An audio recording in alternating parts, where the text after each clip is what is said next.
Zee 24 तास एक पाऊल पुढे। चंद्रपूर जिल्ह्यात दारूबंदी करण्याची मागणी करत महिलांनी मुख्यमंत्र्यांना घेराव घातला। महिलांचा हा रुद्रावतार पाहून मुख्यमंत्र्यांनी एका महिन्याच्या आत निर्णय घेण्याचं आश्वासनही दिलं।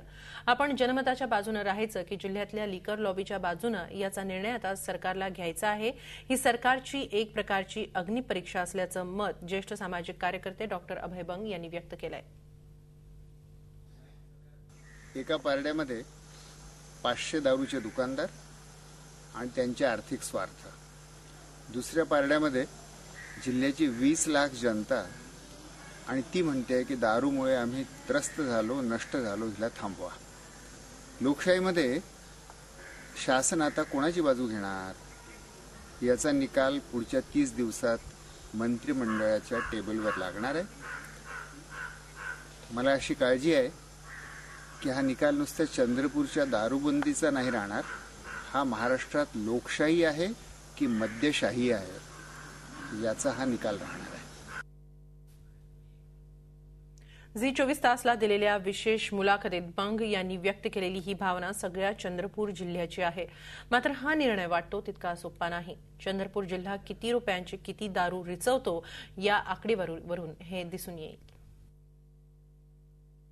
महाराष्ट्र सरकारला गेल्या वर्षात किंवा 2010-11 मध्ये दारूपासून चंद्रपूर जिल्ह्यात 125 कोटी रुपये कर मिळाला आणि एकूण दारू विक्री 700 कोटी रुपयाची झाली। 20 लाख लोकसंख्या जेव्हा 700 कोटीची दारू पिते तेव्हा प्रत्येक कुटुंब सरासरी 17,000 रुपयाची दारू वर्षाला प्याला।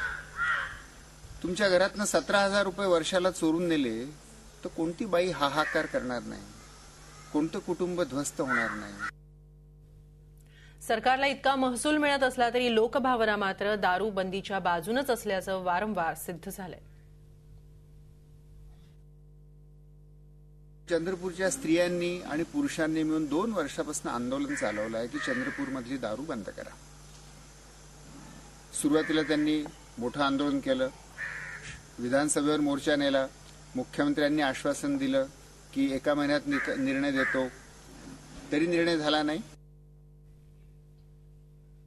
श्रमिक एल्गार संघटनेच्या नेतृत्वात 2010 पासून सुरू असलेल्या आंदोलनाला आश्वासनांशिवाय काहीही मिळालेलं नाही। एकीकडे जनमताचा रेटा असताना सरकारमध्ये असलेल्या काँग्रेसची भूमिका नेहमीच दारूबंदीच्या बाजूने राहिल्याचं बंग यांनी या मुलाखतीत अधोरेखित केलं। की जे शासन आता सत्तेत आहे त्या काँग्रेसचा दारूबंदी हा तर राष्ट्रीय कार्यक्रम राहिलेला आहे। सोनिया गांधींच्या सासू कमला नेहरू आणि महात्मा गांधींच्या पत्नी कस्तुरबा गांधी दोन्ही दारू दुकानासमोर पिकेटिंग करून जेलमध्ये गेलेले आहेत। ते पक्ष सत्तेवर आहे। शरद पवारांनी गडचिरोलीची दारूबंदी 20 वर्षापूर्वी स्वतःच मागणी मंजूर केली आणि शिवाय महाराष्ट्रातल्या स्त्रिया म्हणतील, ग्रामपंचायती म्हणतील, एवढंच नाही शहराच्या मोहल्ल्याची स्त्रिया म्हणतील तिथे दारूबंद, असे अतिशय चांगले निर्णय घेतले। नुकताच त्यांनी गुटखाबंदीचाही निर्णय घेतला, तर हे फार चांगले निर्णय आहे। मग याचंच दुसरं तर्कपूर्ण पाऊल हे राहील की जिथे दारूमुळे हाहाकार झालेला आहे आणि जिथे लोक मागणी करतात आहेत तिथे तर दारू बंद व्हायला पाहिजे।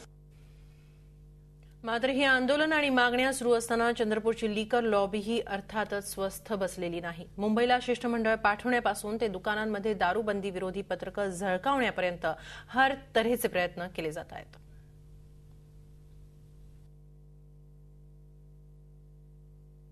चंद्रपूर जिल्ह्याच्या स्त्रिया आणि पुरुष दारूबंदीची मागणी करतात आहेत म्हणून घाबरून आता चंद्रपूर जिल्ह्याचं 500 दारू दुकानदारांचं शिष्टमंडळ जाऊन मुंबईला भेटून आलं।